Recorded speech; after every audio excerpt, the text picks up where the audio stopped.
right, Johnversations Podcast. This is episode 20. Big deal. I mean, this is 20 episodes. When I first started, I definitely didn't. I was hoping we get this far, but I didn't think it would happen, or didn't know what it would look like. So, thank you guys so much for being here. Check it out, episode 20.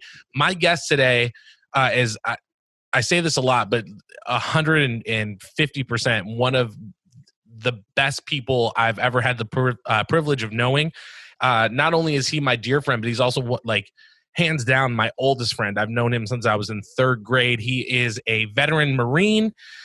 Ladies and gentlemen, please welcome Mr. Martin Ross. Thank you so much for being here, man. Appreciate it, brother. Again, thank you for having me. I told you I'm really awesomely proud of you doing this your podcast.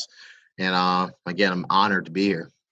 Well, I'm honored to have you, man, and I will tell everybody listening. So, this is Martin Ross, but I've been calling him Marty since I was like 9 years old. So I will be calling him Marty. But if you see him on the streets or interact with him, show him some respect. It's Martin. Sexual chocolate. Right. Sexual chocolate. Right. I was like I was saying, man. We've met. I moved to Canton, Michigan in the third grade. And you were like one of the first people that I met. And I have so many stories that I can think back to as a kid, and all like the really good memories that I have of being a kid and being that age. They all involve you, which is something that I think is pretty special that you can have that. I don't know how many people have friends from when they're that young and then grow up and you're still just as close with that person. I've told the story before, and I wanted to see if you remember this. Do you remember the video store that was at the end of our block? King Videos. King Video. King Videos on.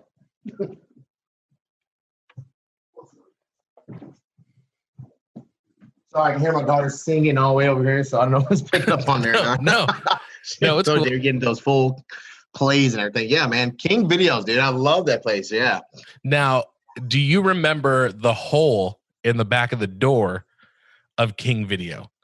Because I have vivid memories of me, you, and our friend Mark at a very young age. There was a hole in the back of the King Video door that you could see into the adult section.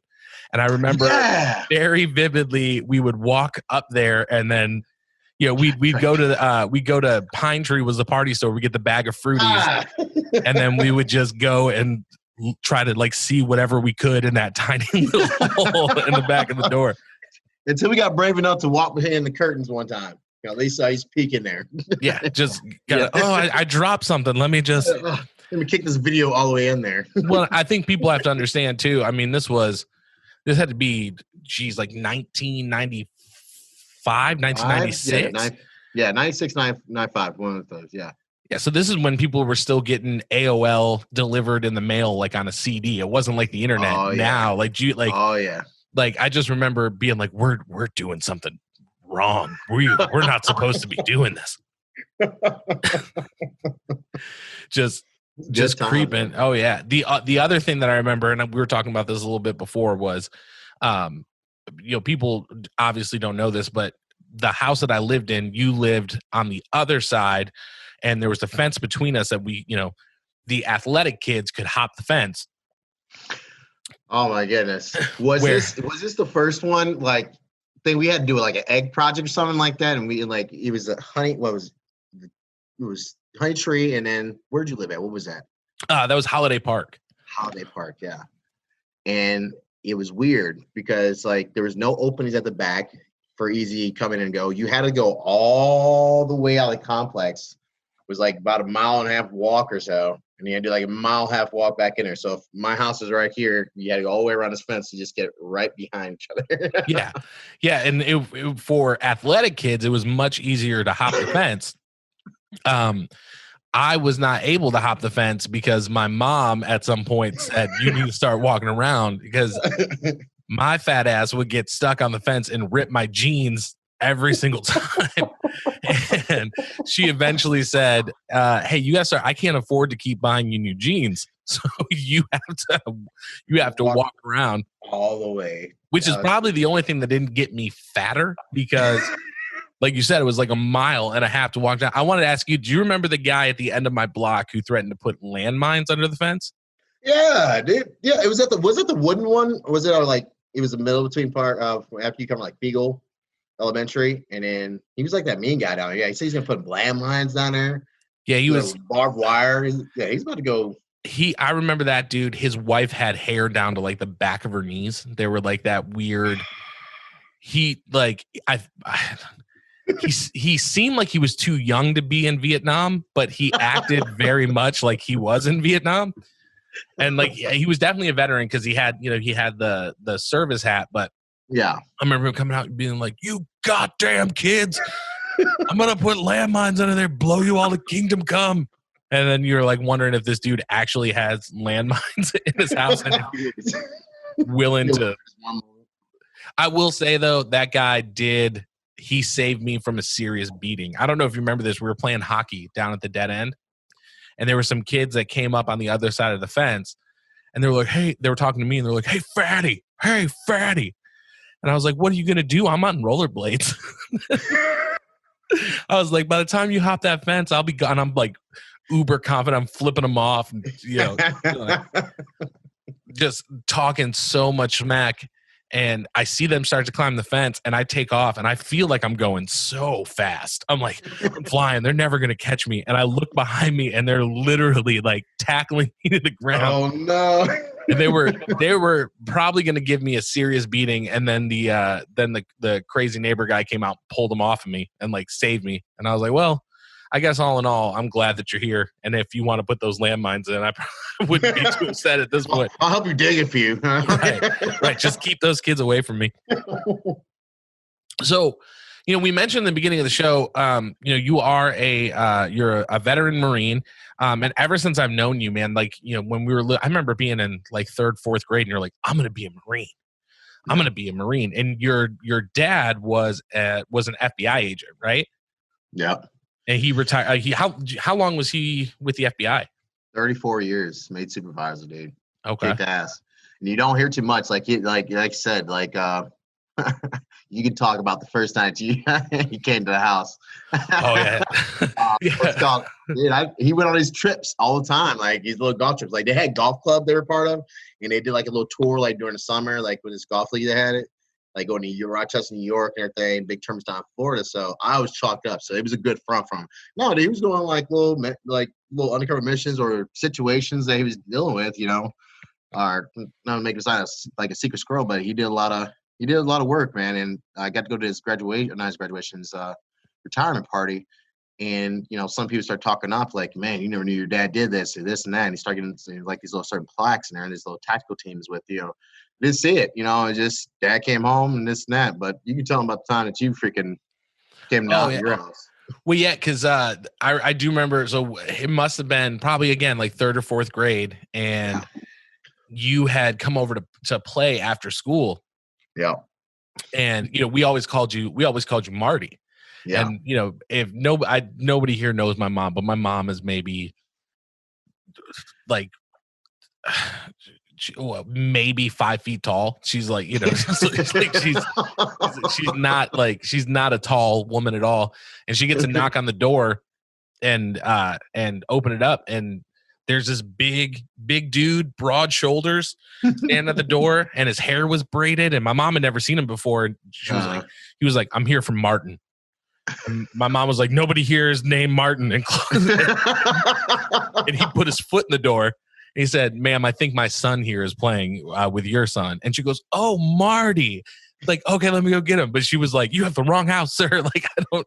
Hey. Your dad did, from what I understand, did a lot of undercover work. So like, he was looking like, he was meant to look like someone that like you would, like he was intimidating. But that, but by choice. So I didn't know that. You didn't know that when you were a kid, though. You didn't know that he was doing all that. No, they did it for good reason. Kids go to school with blabber mouth, stuff like that. I mean, he didn't do he wasn't like a regular police officer, this and that. He did a lot of work, did a lot of undercover work. He did a lot of task force stuff. So at that time, you don't know where information can go from. So I was told a whole lot of stuff. So of course I was a kid, so I want to go tell people at school this and that, all that. But no, I learned it, and I was really proud of it, and it kind of drove me for the Marine Corps, going to the military. And my cousins, I really looked at them. I was going to go to Army. I just wanted to be in the military, period. But because my two cousins I really looked up to, they were in the Marine Corps. They talked me into it, and it was something I never heard of, and it was just a challenge about doing it. So I, went into there, and it was, never regret. I love it. So let me ask you this. What was it? I know you said your cousins, but like from being that, because like I said, man, from like is as young as I can remember, that's something that I was always really proud of you for, is that, for as long as I can remember being a little kid, you were like, I'm gonna be in the military. Like I feel like I specifically remember you saying, even in like 4th, 5th grade, like, I'm gonna be a Marine. Yeah, that was tough. And it I think looking back on it, you're like, oh, well, little kids are, like, I'm going to be a Marine. I'm going to be an astronaut. Yeah. And then like, as we got older, you're like, nah, like, I'm going to be a Marine. And you, I mean, I remember, do you remember when you were, we must've been in high school, or maybe like senior year, and you were training, like getting ready, to apply and everything, and you came over and you were like, hey man, you want to go on a run? And I was like, yeah, I'd like to go on a run. Attack. Oh no.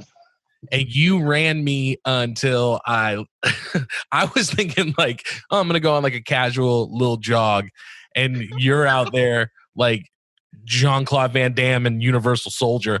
You're like, run, come on, run. And I straight puked everywhere. Oh my God. I remember coming home and having to stick my head in the deep freeze. Like, yeah. But, like, gosh, I was like, I'm never running with you ever again. I'm not I like running with myself. But yeah, right. And that's not even running. I used to put my Walkman on and do like 3 laps just walking around the block and be like, I feel great about myself. I'm with you on that now, man. Definitely. I enjoy a dog walk, man. I get brisk dog walk. Well, let me ask you this. Like, I know that your cousin said had kind of hyped it up. Was that really like the big thing that attracted you to the Marines, or was it, I mean, as you got older, did you kind of view that as like the elite of the military, or like, what was it as you got older that continued to kind of draw you to that?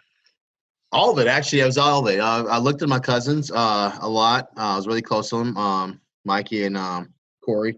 They're actually brothers. So I spent a lot of summers there and everything, hanging with them. So I wanted to go to the military, period, because, I played football and everything. And, and it also goes down to be, like our relationship. So friendship, brotherhood. So you rely on, someone to go through hell with you, and the physical fitness and the challenge with it. I mean, push your body to different limits that, you think that you couldn't go. So it was all around test of, my particular fortitude, I guess, or just big test for in life. But at the same time, it's a brotherhood that I love about the most, in that same team setting. Yeah, and I will say, I think that's kind of built into your DNA, especially when we've talked about like our friendship and stuff, because, we got older, you went into the Marines, we live in different states now, and there have been times in our friendship where, it's been like a year, 2 years before, just with like life going on. But we were talking about this a little bit before the show, but it's just like, there are certain people in life where it doesn't matter how long it's been since you've seen them, like you get back together, you get on the phone and you fall right back. It's like almost like time stood still, and then it's just kind of picking back up. Yeah. And that's the other thing, is that I know that there have been times in my life where, I've been going through a hard time, and like I've been able to call you and be like, hey man, like this is what's going on, and vice versa. And so I think, that when you talk about like that brotherhood, that loyalty, I mean, with, if I would have went out for the Marines, they would have been like, lose 100 pounds, get rid of your asthma, put an arch in your feet, put an arch in your feet, fat boy, come back. But just in my experience with you, that really does speak, I think, to the kind of person that you are at your core. You know what I mean? I've never known anybody that you've been close with that you've been one to turn your back on or give up on. I think that's a very admirable quality that, unfortunately not a lot of people have, Appreciate it. Thank you. No, I mean, that's one of the reasons I think that I'm lucky to be able to call you a friend. You know what I mean? Because there's not a lot of people like that. Maybe like my wife. You remember Taylor Smith? Shout out Taylor. He's like the other person outside of my family. Which one other thing I want to get to, we'll talk about a little bit later, but we got to talk about a case of the Mondays because if we could somehow rectify that CD or that disc or something, does anyone somewhere have that? Dude, I never put it on a disc. It was not so for people listening, when we must have been like late. This is in high school. Yeah. This is high school. It's like sophomore or junior. We were that's right when Jackass and like CKY and all Can't Kill Yourself. I love it. All that stuff was getting really, really big. And I think like a lot of kids across the country at that point, like we were like, we're going to make our own version. And you were, I think this also speaks to why you were someone who was like ready to jump into the military, because you were the fearless guy. We'd be like, Marty, run, like, okay, for this shot, like we want you to run full steam at that car door and see how bad you can dent it with your shoulder. Goodness. You remember being on top of the Explorer? Oh yeah, we rolled on something. Man, I forgot about that. That's right. We rolled on top of the Explorer. I jumped into like a thornberry bush or something, dude. It was horrible. I had somebody jump over me with a skateboard that was not really experienced, so I definitely got a skateboard to the face or the body. But yeah, I remember not my proudest moment, but I drank a giant glass of shampoo. They're like, all right, get it, slam it. And I chugged it like it was like a milkshake or something. It was disgusting. It was gross. It was too good. It was good summers though, man. I tell you, man. I know. I'm telling you vividly, I remember because we were in the parking lot of Subway in Canton. Yes. And you're on top of the Explorer, and I think my brother was driving, and he was just doing circles, and you're holding on to the top. And when I say circles, it's not like he was going slow. He was like, rrr, rrr. And I just remember in my head, I could see just your feet. And then also, I don't know if you remember this, but Fickner put me in that army chokehold. And it was in the Subway on the floor. He just got back because he was injured, like hernia or something like that. And he had something. I think he broke his ankle or something because he was home. He was home recovering because he went back.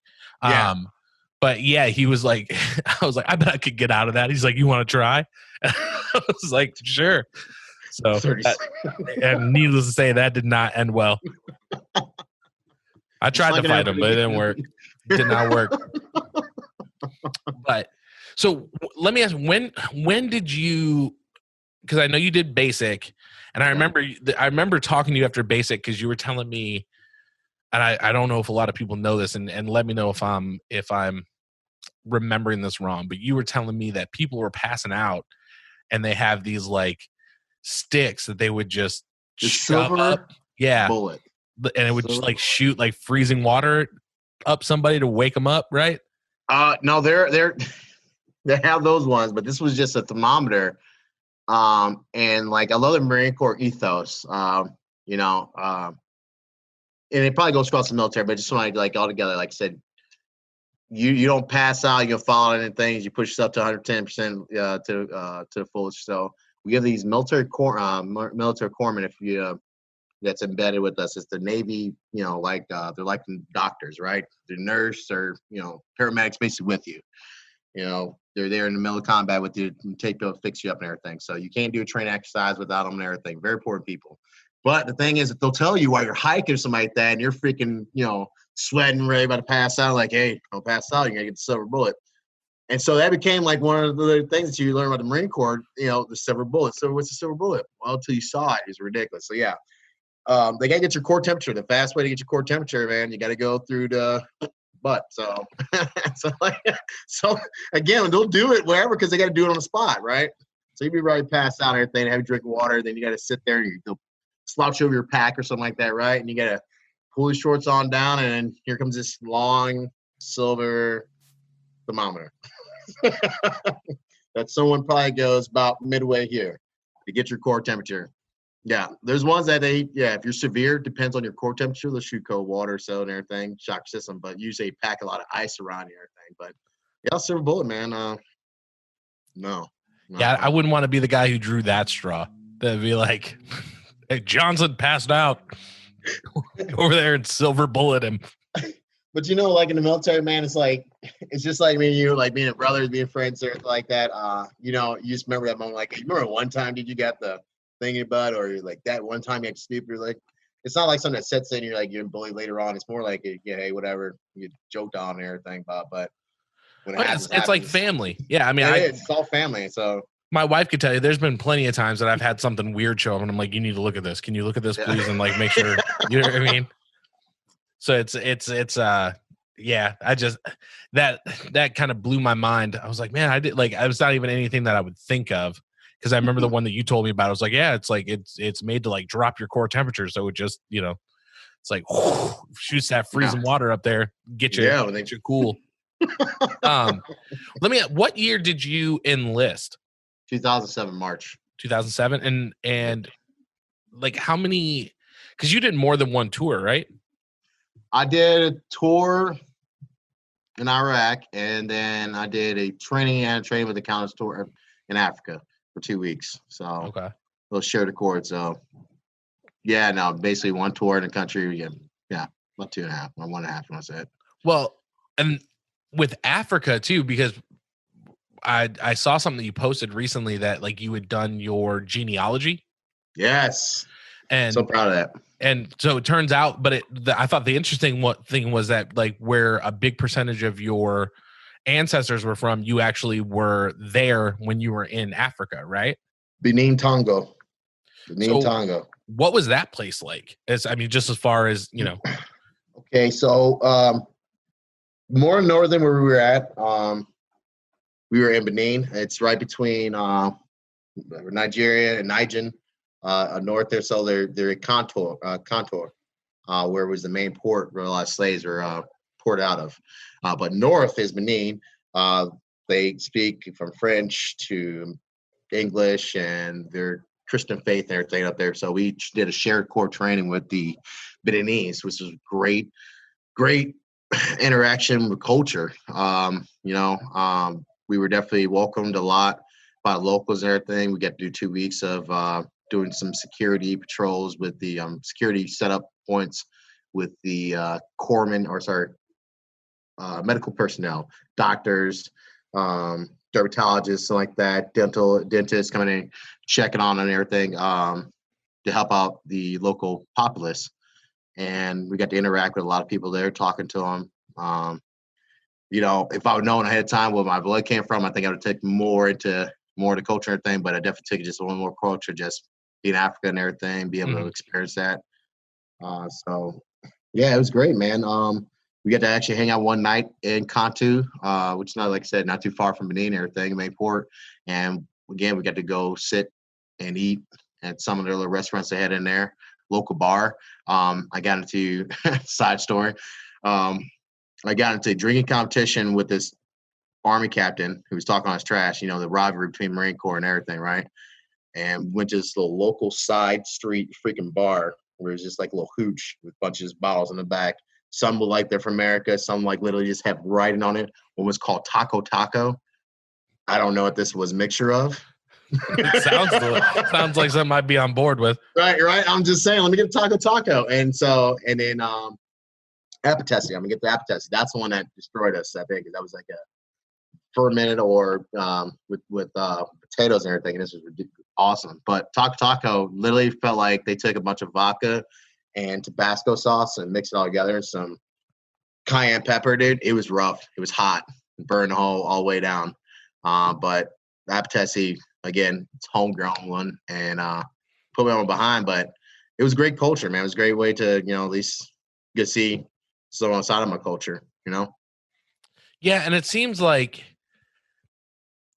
for me, I've always very much had like the kind of like hippie Like, no, man, make love, not war. You know what I mean? But I think I'm also someone who is realistic enough to understand that like someone like me doesn't have the privilege to do that without people like you being like, yeah, I'm gonna go fight and like make sure that you can stay home and be like, no, man, like let me put some flowers in my hair. You know what I mean? Like I just don't think I can very like I've said this before, but like if it was the 60s and I was being drafted for Vietnam, I'd probably be like, how far is Canada?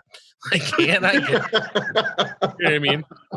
Like I like talking. That's like, the extent of my confrontation skills is like, we can talk this out, baby. There ain't nothing to, so,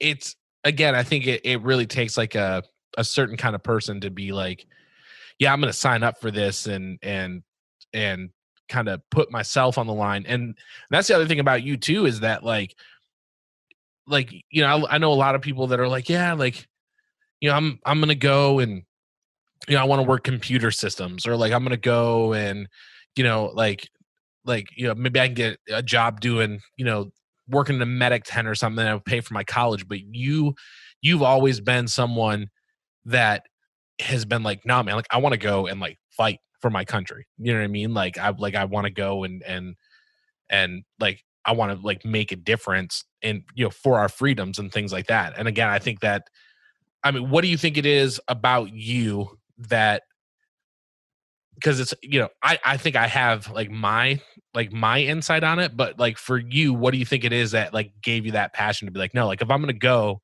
like I want to be in the thick of it. Like I want to go and serve like for real. So, and not saying that the other things aren't, but like you were just very like, I want to be there on the front lines. What do you think it is in your personality that drives that? When I first identified when you're like a kid, so when I said like I want to be in the military, of course you've seen your great movies of Commando, Rambo, Delta Force. You start those first ones, being in the middle of it, doing the karate moves, picking 1,000 big weapons and everything.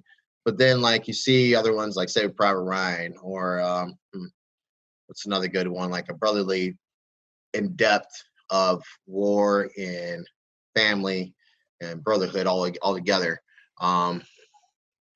You get used to. That's why I like going to. That's why I went to football. Like I said, is I want to be in front. I want to be in the midst of it because I want to test myself. I want to fight with those next to me. It just all ensued me, man. Just like curiosity, seeing different places firsthand. That was the biggest thing too. I can't just stand and listen to people telling me, "Hey, this is how this is." The military has given me a chance to go see different worlds, different cultures, and everything. And that experience has changed my mindset and my character to this day and everything. So it's just what the commercial said, adventure, seeing different cultures, testing your skills. So just overall that, man, just enticed me. Yeah, I remember. Do you remember the commercial where I believe it was for the Marines? I don't think it was for the Army, but it was like a dude with he had like a sword and he was running through like lava. Yeah, and then he gets up and it's like a lava dragon. And then he raises up the sword and he brings it down and it like changes to like the Marine sword and he's got the hat on. And I was like, the Marines are fighting dragons? Like, it's so funny you say that. The running joke in military, because you'll sit there and do like a training or something like that. Like, where's my goddamn sword? Where's my dragon? This is in Iraq and look, where's his dragon at? We've been on let's look for his dragon. I got my sword. I'm done with this. That's the funny part. It's so funny to say that. I was like, man. I was like, I thought we had to worry about like Al Qaeda, and apparently in Iraq there's lava dragons. Just did more Dungeons and Dragons. Yeah, it's I don't know, man. It's like for me, I think like knowing you as long as I have, you've always been somebody that like you're not going to tiptoe the line. Like if you're in something, you're in it. And I mean, going all the way back to when we were kids, man, like I remember we'd be like, yo, you want to go walk the creek? And we'd be there and like 3 seconds later, you'd be like waist deep. Be like, if we're walking the creek, we're walking the creek. Said walk the creek. Let's get it. Yeah. And like they have that, I don't know if you remember, but there was that little, thinking about it now, it's almost like something out of It, but like there was the drainage. Like it was like a bridge and you're like, we're crawling under. And so like, I'm like, I hope my fat ass doesn't get stuck. Like, come out on the other side. But I mean, even like, like thinking about you playing football in high school, it was like, you wanted to get out there and, you wanted to smash somebody and like, you've always just like, I think that's one of the things, like when we were talking about the Case of the Mondays, you were the guy who was like, I don't know if it's like the adrenaline for you or like but you're just like, yeah, man, I'll do the crazy thing. Like that's like, I'll do it, and gotta have that guy in the crew, man. Yeah. It was funny because I was listening to an interview with Adam Driver, who played Kylo Ren or whatever in the new Star Wars for all the nerds. But he was, I guess he was a Marine, and he was September. He was artillery. Yeah, it's like September 11th happened, and I was like, "No, I want to go fuck somebody up."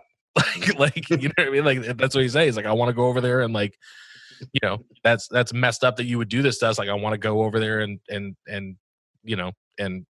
fight." So, yeah, I just kind of thinking about like how you're working. Let me ask you this. I mean, now that you have, now that you're home, because you got married. Did you get married before you left? 2008. My wife's gonna probably kill me because I'm guaranteed like 2007. It's literally just not too far right after I got back. It was weird with me and Molly. I mean, we kept in contact after I saw for so much, and we always had that connection. And she's always like a lot of person like you. I could call her middle of the night and talk, and same thing, her calling me. And she was one of the people that got me through Iraq. It was my parents and her. Of course, you and everybody else. I still got the pictures. I meant to find them, and I found them just about a week ago. I still have the pictures, and I appreciate it, man. I never got to thank you over again. Those pictures, I post them all on my wall. You and the family, Jake and all of them, man, even his kid. And I just saw that she's just graduated high school or college? Which one? Are you talking about Emma? My niece? Emma. Niece. Shout out to my niece because she actually on Father's Day, she just turned 16. There it is. I mean, that's crazy We're too. old, I mean, yeah, like thinking about like how old she is now. And yeah, I've got pictures of her. She's up here and on the board and stuff. But yeah, I mean, yeah, man. But I just have pictures of her when she was playing in leaves and everything like that. So, I think actually, hold on one second. Okay. I normally wouldn't show this, but she was a little baby. Are you talking about this one? She laid down. Yes, I got the one where she's tossing the leaves, and then she laid down on one. I got that one. You still have that? Yeah, man. It's up here on my shelf. She doesn't. I still got those. I got them in packaging. She's a full blown adult now, but I know you got to keep it. And it's funny too because I look at when my daughter was born, I look at pictures of her, and I'm like, oh my god, like you look almost exactly alike. Because my niece straight up looked super Asian when she was born, like super Asian. I don't know what it was. Like she just had like almond eyes, and she's, even as she's grown up, she's kind of still got like that eye shape. But then my daughter was born, and I was like, wow, you're like almost identical. And so now I look at pictures of them like kind of side by side, and I'm like, it's crazy. I guess it's just like dominant genes or something that it's like, you look like that. But yeah, man, I mean, like that's like how important was that to you at the time? You know what I mean? Because like I can imagine when you're so many miles from home and away from your family, and I mean, even though like you've got like the brotherhood that you have with the people that you're there with, like I'm sure it's got to be like, fuck, man, I just like to hug my mom or something like that. So like how important was that contact you were having, like, pictures and things like that? Like at what level, like did it's kind of a silly question, but like what level did like your soul need it? Pictures helped and definitely give a glimpse back at like you're saying, hopping the fence, hanging my boy and everything, just the shenanigans we used to get into, man. You snapping it out of those worlds back and forth, you look into a picture or you see a picture on Facebook or you call back home, just like you said, we can pick up right where we left off and everything. And it's great, have people like you in life. But it's like snap in, snap out and everything. You get accustomed to being in country, and I miss it too. I mean, times it's a simpler time. You just think about death and destruction when we think about war and everything. It's a simple life. You go out patrol. You go on and focus to make sure that the enemy's not getting into your lines. Make sure that they're not hurting the populace. Repeat. Sleep, eat, work out, repeat. It all repeats over and over again. It becomes a norm. And it actually feels a little easier because you're not worrying about bills. You're not worrying about, what's going on back at home and everything. It's a simple mindset. But like you said, your soul, when you do get those phone calls and you do see those pictures, you do get sad at times. You do yearn to get back home and everything because, again, it's not the type of life you want to be here 24/7 in, being like a wartime of war and everything.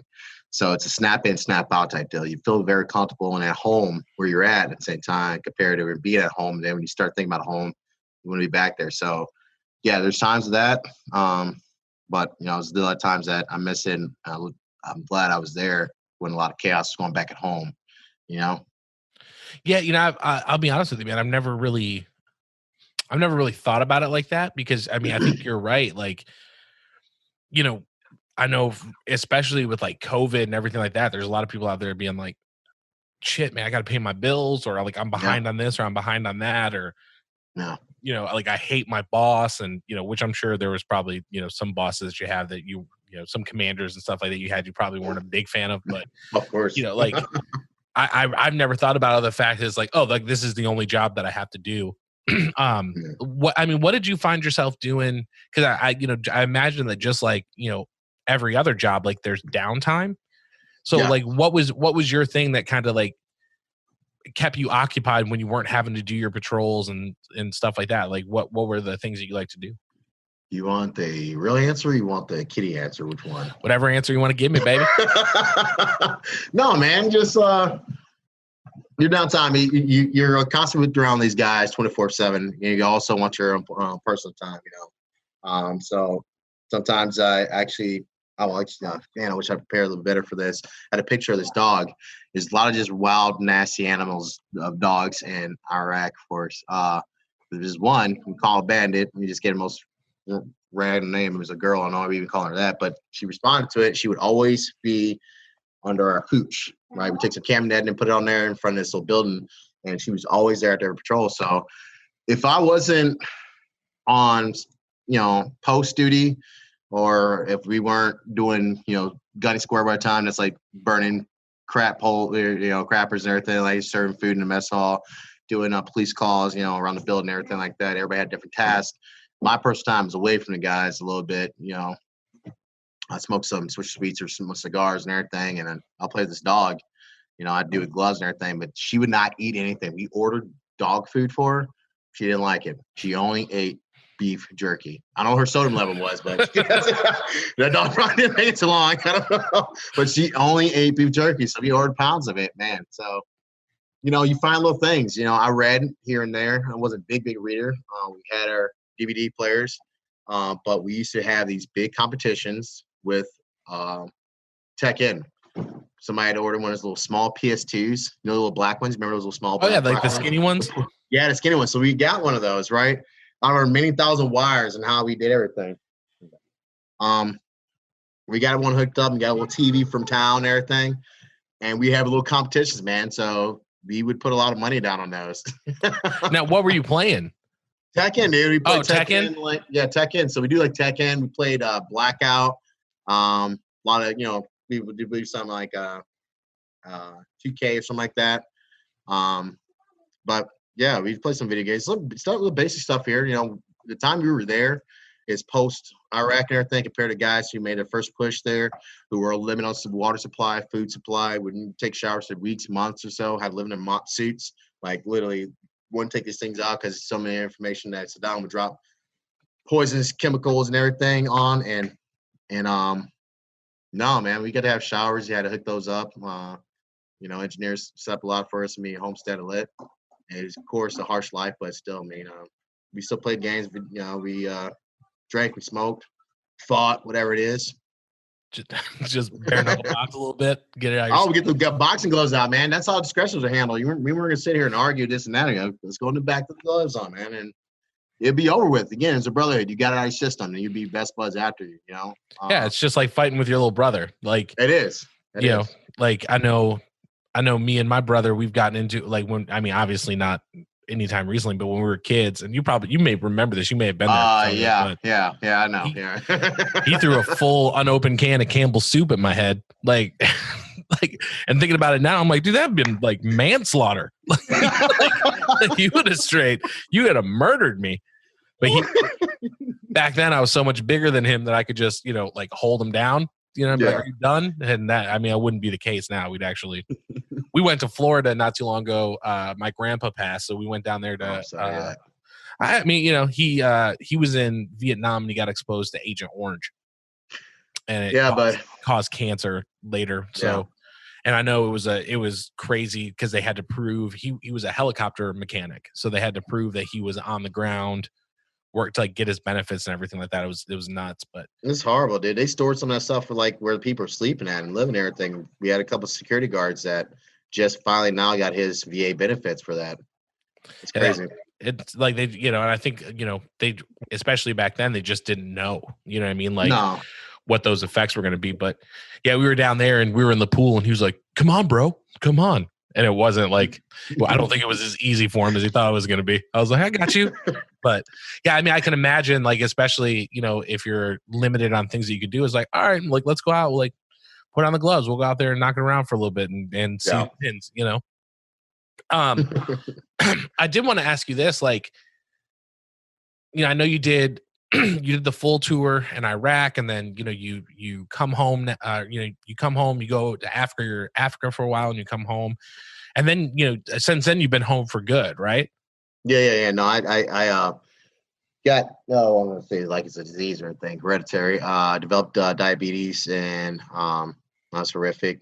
And it makes you not employable. I could have probably fought it and probably wish I did, but at the same time, I got discharged out. They gave me a chance to, talk to the committee. And I probably could have argued and everything, but it makes me not employable to go on training and have to be out of infantry. And I probably could have got a desk job or something like that if I fought hard enough and probably did it longer. But at that time, I didn't think about doing anything else being Marine except for being infantry.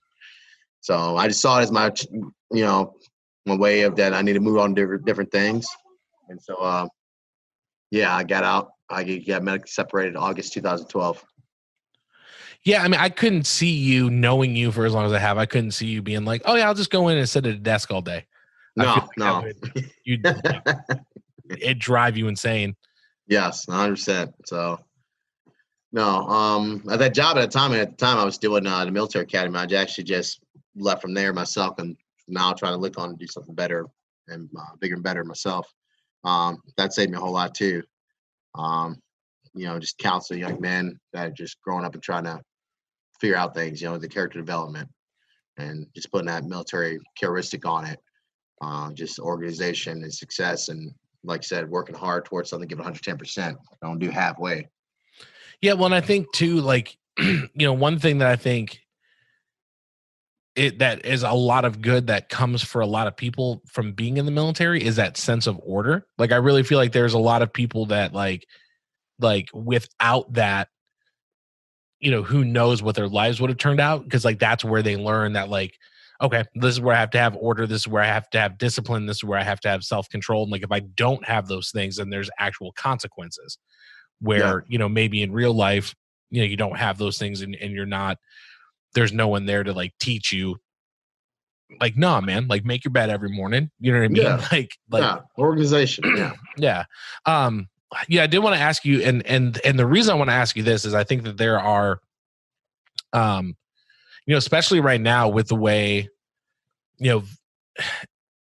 it seems like as a country, we could do a better job for our veterans who are coming home. Yeah. And that, for someone,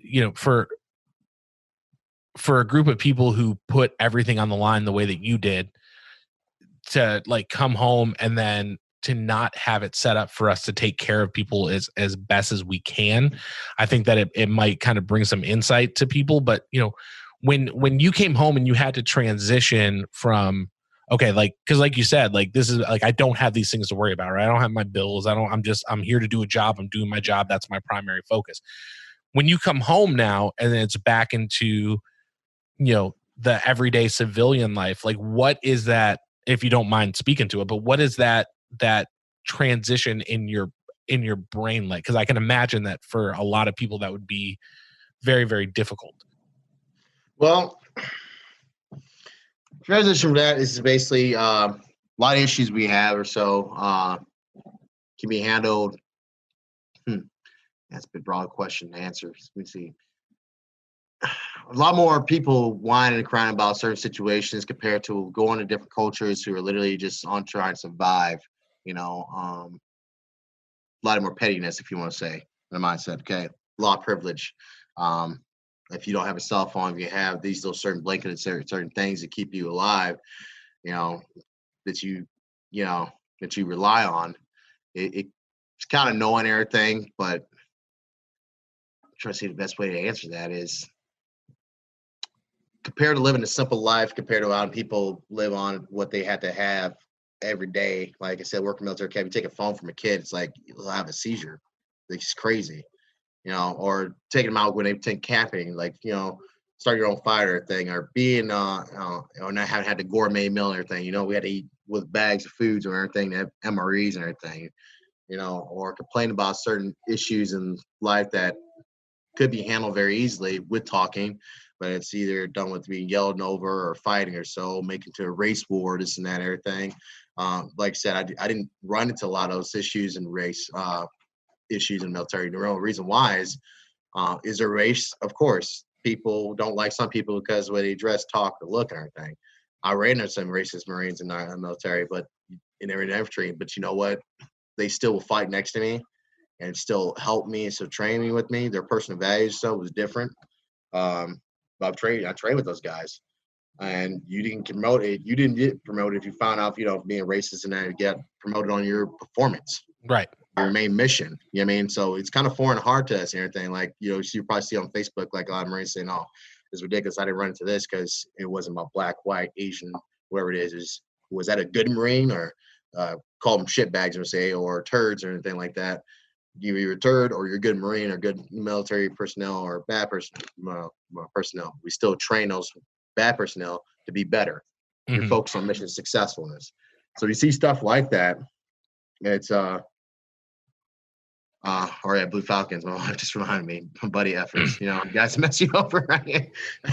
You just had those little groups and everything, but the race thing, it just came over. So like little bickering and thing like that, or little issues like that.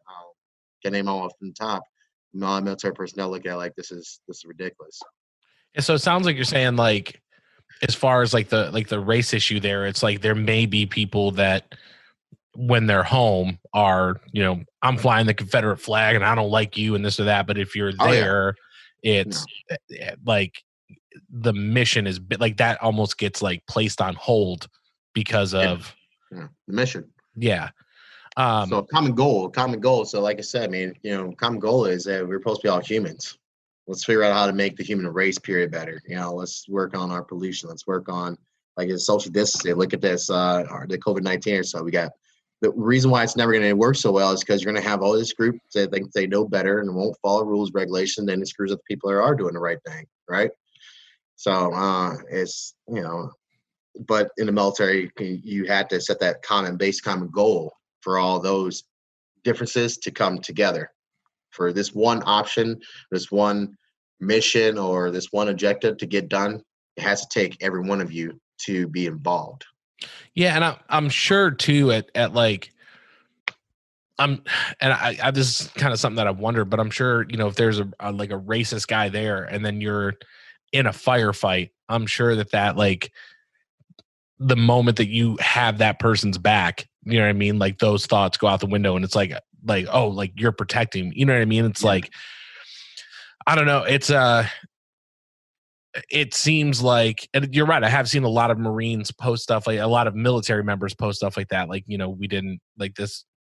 because I can imagine it at that it's like, listen, it doesn't matter how I'd feel about you outside of here, like you're the person who's watching my back, and if I am saying some real hateful shit, like maybe you're not going to be as inclined to go out of your way to help me as you normally would in that situation. So just I don't know, man. I can just imagine, like, you're right too, like the level of privilege, because I can imagine coming home and then somebody being like, what do you mean we don't have Wi-Fi? I was like, bro, like, I'm still wiping sand out of my ass. I've been home for a year. You know what I mean? Like, I think you'd be all right without your Wi-Fi. When was the last time you read a newspaper or read a map? I don't know. Right. I mean, and you were there in 2007 playing PlayStation 2. Like I'm pretty sure like the newer PlayStations have come out. Like, oh yeah, you know what I mean? So like, even it's like, like, dude, just be like grateful that you got anything. You know what I mean? Like, I don't know. It's I think that would put things into perspective as far as like, yo, like I've just lived in the desert around a bunch of dudes and like, I play with some like random dog who just some Macho Man Randy Savage dog that'll only eat Slim Jims. You know what I mean? Like, be thankful for what you got. That's what I would have named that dog. I would have been like, what's up, Macho Man? Yeah, man. And that's what I liked about it. I mean, I think that kind of mindset just, it drives you to work more and be appreciative about more, the smallest things. I mean, the times you probably sat at the house, you're bored or something like that. Or you had to go wash dishes or do something for your mom or do something that you didn't really like, and you blew it up to a big proportion or situation. But then after going through all that, it's like, man, I wish I appreciate the time just to sit down for a few minutes just to collect my thoughts, and or being alone or having to deal with my mom or dealing with somebody that annoyed me and anything compared to what I'm doing right now that is, irritating, horrendous, or dangerous, So you appreciate a lot more the smallest things in life.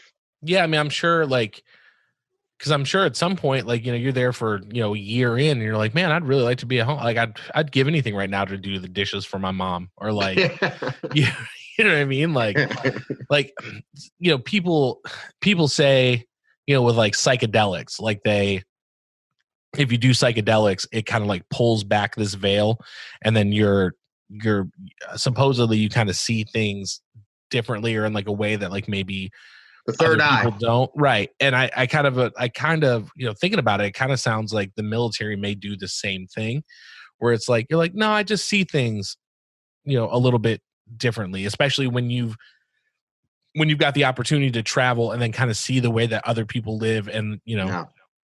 There's not kids on TikTok in Iraq. You know what I mean? Classic. Bougie, but you know what I mean? They're not, Yeah, those guys, man, they got it good. Shoot. No, but no, 100%, man. Like you're saying, just like you hear about these people that do like a lot of drugs here and there, and they start seeing different perspective of life. Yeah, man, because you really start really seeing life. Period. I love watch people, man, because again, you learn about what a culture is, so until you get to at least see a culture, and we think one way because what we've seen on TV and what we've been told, until you actually experience and look at it, it's not that way. I'll tell you the biggest thing, man. I hate propaganda. I hate news, because altogether we can say, oh, it's American news, that news, or so. No, it's just another person reporting what they see and their experience, and you're interpreting, and they're going to give you your interpretation. So it could be off. A lot of propaganda before we went in is like, oh, terrorist this, or terrorist looks like what? Wrapped up head with an AK-47. They're all terrorists. Not even close to that. Iraqi people, I'm not gonna lie to you, Haditha. It was a pretty nice little town and everything. We dealt with some stuff here and there and everything, but it's right by the Euphrates River.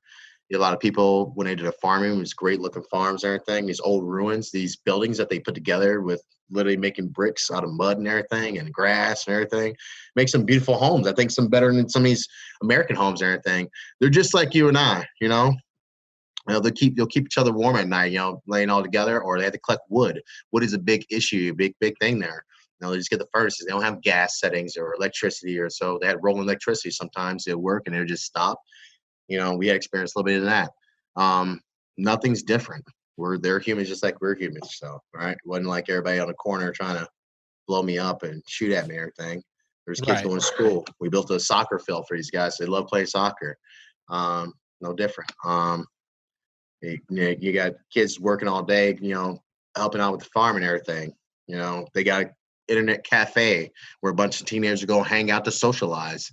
Is nothing different. We did a lot of meet and greets. I loved it. We used to sit down, and what I loved about more their family setting is sitting down with lots of food and a big piece of brick oven bread that they made together, and you're breaking off that same bread, eating off it, and you're taking it with your hands and scooping up the eggs or meat or anything. You're sitting down, eating, drinking chai, and you're talking, conversating, those times we weren't just sitting there like, oh, how could we do this for you? And it was like, hey, how you doing? They want to come talk to us just to get to know us.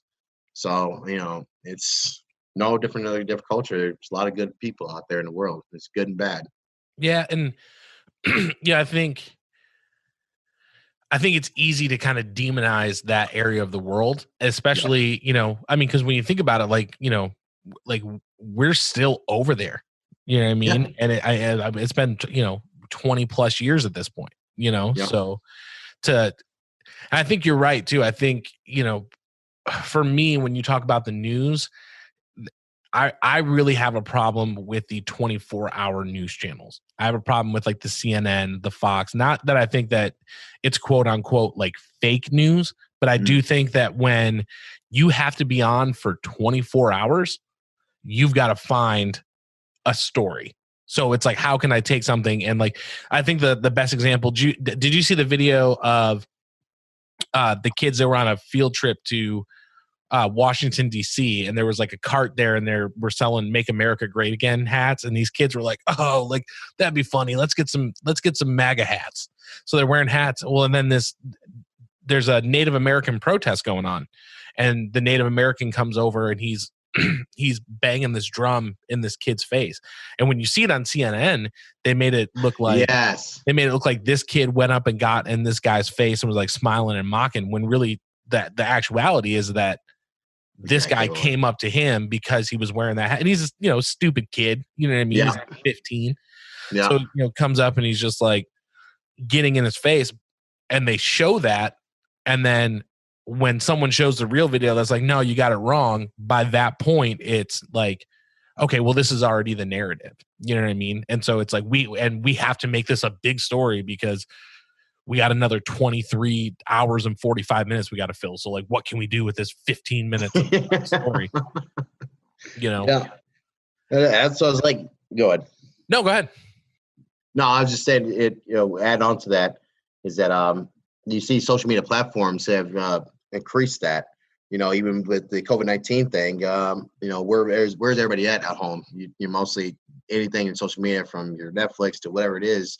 A lot of them just put that in misinformation that just, best suits you, that person. So, it's actually kicked up from 2020. If we're looking from Twitter, I was reading up on, since 2019 into 2020, it's kicked up by 3 months by 12 million more people go on social media. And most of your social media that you're getting your information is also from friends or family or so, passing on secondhand information that they didn't even look into themselves, see if it was accurate. So now you're spreading that by like wildfire, and you got your pop-ups, you got all this and that, and your computers with AI are collecting information, what you want to do. Like, you ever went on something and like, hey, you stop looking at this one search, like I was looking at NRA. Well, I went up to the next page. Now I got ads from NRA, like, oh, here's a membership, this and that. Oh, you can get a free bag, this and everything. So I mean, it's collecting information. It's gonna produce to you that suits you and that you like and everything too. Oh well, it's an outrage algorithm. It is. Yeah. It is because to keep you engaged, they have to keep you outraged. So it's like, how can I keep putting stuff in front of your face that's just going to piss you off? You know what I mean? And like, I know I've got a friend on social media that they posted that they were looking like, hey, anybody have any recommendations for a new mattress on Facebook? And then all of a sudden, every ad on social media, purple mattress, or like check out this Tempur-Pedic. It's like, it's just like trying to hook you in. And I think the craziest thing for me too is that the 24-hour news. And when you look at like, because I mean, if you look at Fox News versus CNN, it's literally like it's like the Eagles versus the Patriots. Yes. It's like it's designed to be almost like no, I'm on this team, or no, I'm on this team, and then it makes it so easy. Like, did you see the videos of the people from Florida that were like, if you make us wear a mask, it's against God, and you can't like you can't outrun God, not with a mask, not with 6 feet. I am not a sex slave. I am not a it's like here in Nashville yesterday, they came out and said, hey, everybody, if you're like, our cases are jumping through the roof. We just had our highest day. And they were like, you got to wear masks in Nashville if you're out in public. It's just mandated. You know what I mean?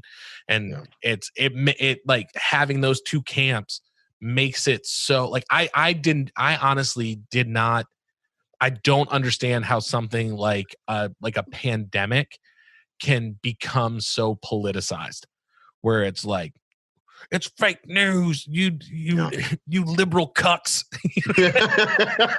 And it's like, no, we listen to scientists and doctors, and like George Soros made this virus, and just all, it's something that's out there making people sick, man. Like, you should probably. And that's the other thing too. Let me ask you this, because being a Marine, and if you want to wear a mask, I wear one everywhere I go. I told you that when we were on the phone the other day. I mean, for me, I definitely think if that's like the least you can do, like throw a mask out when you're out, throw a mask on when you're out in public to stop people from getting sick. Yeah. It's not that hard. Yeah. I'm off and on with it. I'm not gonna lie to you. Wear masks, don't wear masks. So my kids and me, they wear masks. Make sure they definitely wear masks. So I'm on the fence on and off with it. But we practice pretty good social distancing here. And I try to keep myself from going outside. I do. If I do, it's going to be to like a national park, like where I take my kids to go hiking. It's so spaced out. You don't see anybody out there. Got that. Nothing that's going to be really too much enclosed altogether. I don't know. But like I said, being in different countries and everything, been in those, like everybody saw these dust clouds is coming over, and you see on social media again, you got to be like, oh, I can't really breathe. I can't do this. This is so bad. I kind of laugh, and I know a lot of military guys are like laughing, and military people are laughing, because when you see a straight up dust storm, bro, like the earth is kicked up all the dirt, and it's a wall coming at you.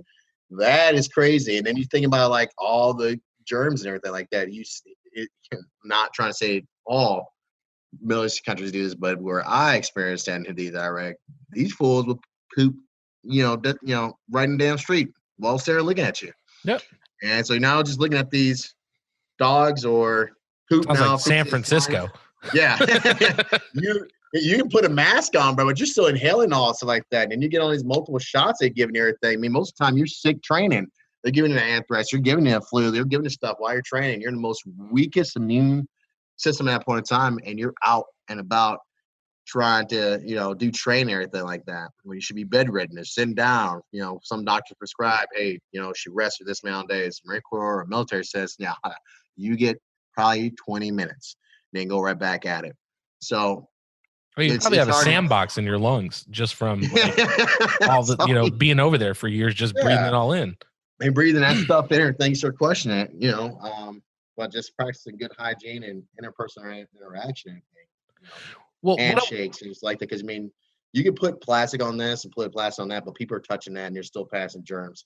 Different information incubation of this stuff, 13 hours, 3 hours, 5 hours, or if you have O positive blood, the miscommunication again, we were talking about from social media, or like you said, chaos, building on chaos. It's hard to believe in some of this stuff, and it's kind of like every one of those little camps. You can understand the point that everybody's putting out there. Is there an epidemic going on? There's something going on, yeah. Are we getting the right information? Probably not. And I think that's part of it too, is that like we're so that's my thing with the mass, is that we're so unaware of what's going on. Is that like what is the worst that it could do? You know what I mean? Like if I go to Kroger and I put a mask on for 15 minutes to run into the grocery store, sure. Like, how does that hurt anybody? And then you hear, this is what I wanted to ask you, because you're a Marine, right? Like you've been on the front lines. You've actually defended people's freedoms, that defended people's rights, things like that. When someone says you're trying to take my rights away by making me wear a mask, what I wanted to get kind of, because again, and I know that you're not speaking for all Marines and stuff like that, but someone who's been in the situation where you're legitimately fighting for someone's right and to keep America safe, like what kind of reaction does that invoke in you? Because for me, I just want to be like, shut up, because the government would much rather prefer if you're not wearing masks, because then we can get you a facial recognition software, like it makes you harder to track when you're wearing a mask. So I for me personally, I don't think they're super excited about it, but I was just kind of wondering what jumps into your head when someone's like, you're trying to take my freedoms away. Yes, there to go. That's freedom I fought for. I fought for the freedom for you to say no to a governing base if you want to, or be able to speak your mind without being chastised or beaten up or put in jail or so, from different reasons. Everybody's got their different little things in life. If a mask is what you're fretting about to keep other people healthy or so and everything, and you believe it's your God-given right to breathe for your air, do whatever you want to, go ahead. There's people out there that believe that medical attention when they're seriously hurt or about to die, they don't do it because it's God's choice that you go through that. Everybody has a choice. I'm glad you guys had a choice. I'm glad there's somebody out there fighting to make sure that you can have that choice. Just like I said, yin yang, good, bad things, good things. You fight for it all the way to the point that when immigrants and couldn't vote at one point in time, they can be equal, or blacks can be equal. You fight for those reasons also too. So yin yang for everything. A chance for you to get opportunity in the country to do what you can and be whoever you want to be. If it's burn a flag also too, we give those rights to those guys too, right? Yep. You bought it, it's yours. Do I want it to happen? Hell no. They want to go and fly kick one of those in the chest? Yeah, of course. But you know what? That's the YouTube flag video I want to see. Yeah. I watch all the time. I love it. My name's Marty, and I'm gonna kick you in the chest. Today, I'm kicking somebody in the chest. And so, no, man. And I look at all that, and I got a lot of friends that are mad, and ask the same question. What do you think about that? I was like, well, yeah, they earned that right. They got it right. We don't agree to it. You don't agree to it, but that's that freedom of choice we try to get away from, right? So, okay, if they want to socially segregate themselves from that, or believe that they're doing their due diligence right, or so, okay, whatever. How's it bothering me? Bothering people around me? Whatever. Well, it's not physically mess with them. But yeah, and I think you're right. Like people's freedom, what is it, that your freedoms end where my nose begin, right? Isn't that what they say? But it's hard for me. It's hard for me because I think everything, again, when we're talking about the news and things being over politicized, it feels like the people that I hear saying I'm not wearing a mask, it's against my freedoms, are the same people that are saying, well, all lives matter, not black, not just black, all lives matter. And I was like, well, if all lives matter, then put on a fucking mask, because you're, you know what I mean? You're if all lives matter, why don't you try to protect all lives? Throw a mask on for a couple minutes. You know what I mean? But I feel like it's just so no, I'm a Republican. It doesn't exist. I'm not wearing a mask. I don't know. It's just that no factor, man. It's no different when you'll see it when you get older with your daughter. So that no factor is that why factor on that rebellious mindset or so. I loved also going through this job, like I said, I was working this boarding school, to see it and constantly. So these kids just, why do I gotta do this? Why? This doesn't make sense. No, I don't like that. It's okay. You get a curious mindset. It's gonna be the why factor, and yeah, it doesn't stop even when you're younger. When you get older, you're gonna question why. Why do I got to do it? I'm not gonna do it. No, it's not. God give me right on to do it. Not do that. Yeah, it's just and I agree. Because this was my thing when, and maybe I sound like a little bit of a dick for saying this, but I'll love you even more for this. No, I know you will. I'm not worried about offending you. But when those protests were going on in Michigan, and everyone's like, we're not wearing masks. Like a side note, like I watched some of Trump's rally in Oklahoma, and there was a lady who brought a newborn baby. I'm like, what the why? wrong with you? Why would you? Because they got to prove that it's fake news, man. That's like it's so safe. I brought my baby. Like, no, you brought everybody, a baby and cough in her face. Let's show them it's fake news. But which I hope nothing happens to that baby. But that's literally like what that was screaming at me was like, everybody just come up, lick her on the face. She's got that real strong newborn baby immune system. Oh no! But like you see all these protests and everything about haircuts and stuff like that. And my initial reaction was like, that's cool. Like, you want to protest, you want to refuse to stay at home, got no problem with that. But I think that the healthcare workers should be able to say, guess what? I don't want to take care of you. That's my right. Go. That's my right to say you made a poor decision. So I'll get to you once I get to everybody who made, who were trying to be safe. Yeah. I was like, put GeoTrack, track all their cell phones, and if they get sick, do it. You're talking about getting those trackers, put them on their hands right there. Weren't they talking about doing that? Man, well, it's crazy because everyone's like, I'm not going to get like you're already microchipped. If you're walking around with any kind of phone, they got you. You know what I mean? And not only can they see your location, but they can see every shady thing you've ever looked at. You know what I mean? So so I told you somebody go, always go delete all my history just in case. I don't want anybody to find it. Yeah, I mean, I'll let my wife do it. at this, give her all the passwords. So there's an emergency protocol. If I ever die, here's the password to everything. Just delete it. Don't let my wife do it, though. Don't let her do it. She'll just look through my stuff. But, I don't know, man. It's hard for me because, and I don't know if I've just always been wired this way, but like I'm somebody that like if it's a little bit of discomfort for me to kind of help keep other people safe or keep other people, to do something, to go out of the way to do something that's going to help somebody else. I've never had a problem with that. You know what I mean? And so I have a hard time with folks that are like, I'm not wearing this mask. If you're sick, stay home. I see that a lot. You know what I mean? Like selfish. It's just like, man, like, you say that like until your grandma gets it, or, you know what I mean? Yeah. And the crazy thing is now is like here in Nashville, when it was starting at first, they could trace it.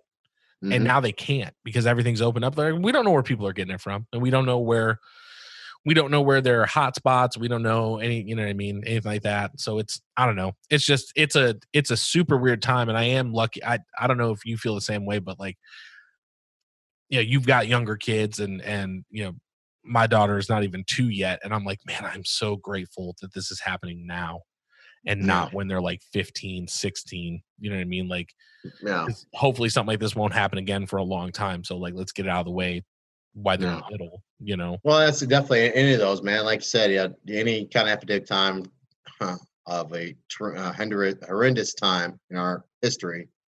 You just hope the better for your children in the future and hope it gets better. Even like I said, to mix it all together, that the systematic racism or, like it changes with the mentality with this next generation Z that comes up, that they're working more towards the human race and intelligence and trying to make ourselves better. We hope that there won't be another COVID-19.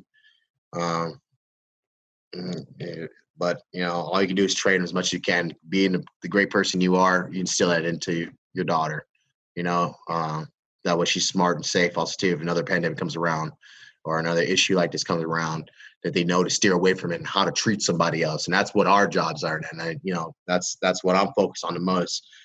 Seeing different cultures, different parts of the world. It's chaotic and everywhere, brother. That's the thing. This is our thing right now. I mean, a lot of other people are dealing with their poverty. A lot of people are touched by this COVID-19 or not, and just going about their lives also too, and probably still dealing with their interpersonal problems.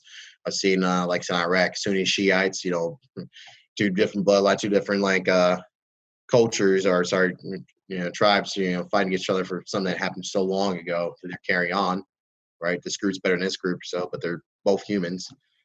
All you can do right now is, again, I can train and help my family or my kids learn how to combat those issues when they get older and how to survive that situation. But you're better than me. I'm teaching Millie to be stone cold. I don't Yeah. let her call me dad. She has to call me sir. uh, she has to earn hugs from me. It's we're I should be ready, man. That's it. she's gonna be ice cold when she gets older.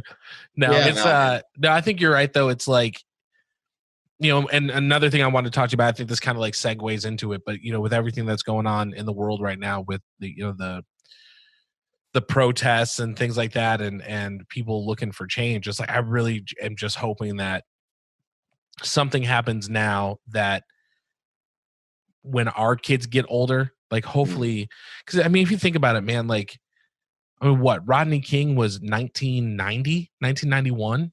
1991, 1990. Yeah, it was pretty, like we were like we're like we're the same age, so we're like 5 or 6 years old, and that what I mean, and like now I remember seeing his riots though, on the news. Though I remember that. Yeah, I will remember them pulling that white dude out of the semi truck. Like, did him with a bottle, or was it a brick?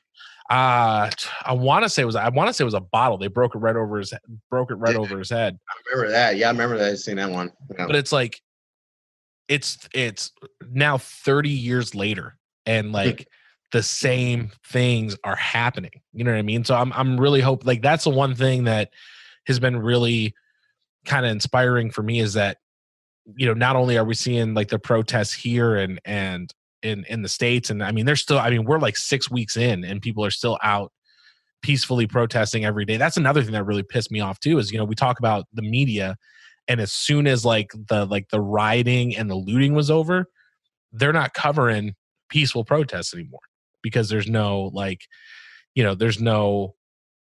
there's a quote. This prominent newsman wrote a book, but the quote was, "If it bleeds, it leads." Yeah. So, if there's violence, if it's like something dark, or something we can spin in like this dark way, it'll be all over the news. But as soon as that's gone, no one's like, "Hey, man, there's just people out there trying to change stuff every day." You know what I mean? Like, just here's something happy. Like, I know the Tennessee National Guard, they all took a knee with protesters and were like showing that, they're in solidarity, that things need to change. So I'm just like, man, I really hope like when your kids are older, and when my daughter's older, that like maybe they won't have to keep seeing the same thing that we've seen for the last, 30 years. You know what I mean? Yeah. And it's hard to say if it's not, because again, like I said, being able to go see different cultures, different parts of the world and everything, you kind of sum it up, like I said, they're humans just like us. They're gonna have issues and problems.